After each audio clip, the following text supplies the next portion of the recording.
గుంటూరు జిల్లా ప్రత్తిపాడు నియోజకవర్గంలో రోడ్డు ప్రమాదం జరిగింది. పరుచూరు నుండి గుంటూరు వస్తున్న ఆర్టీసీ బస్సు నల్లమడ బ్రిడ్జి వద్ద బోల్తా పడింది. ఇక ప్రమాద సమయంలో బస్సులో సుమారు 30 మంది ప్రయాణికులు ఉన్నట్లు స్థానికులు తెలిపారు. ఎవరికి ఎలాంటి ప్రమాదం జరగకపోవడంతో అంతా ఊపిరి పీల్చుకున్నారు. సమాచారం అందుకున్న పోలీసులు ఘటనా స్థలానికి చేరుకుని కేసు నమోదు చేసుకున్నారు.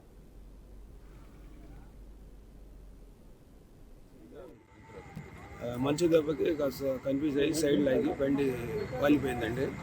ప్రయాణికులకు ఎవరికి ఇబ్బంది లేదు, అందరూ కూడా క్షేమంగా ఉన్నారు. వాళ్ళని మళ్ళీ వేరే బస్సు ఎక్కించి పంపిస్తుంది సార్. వడలాల్ లింక్ బస్సు అండి. మంచు దెబ్బకి కాస్త కన్ఫ్యూజ్ అయ్యి సైడ్ లాగి బండి వాలిపోయిందండి.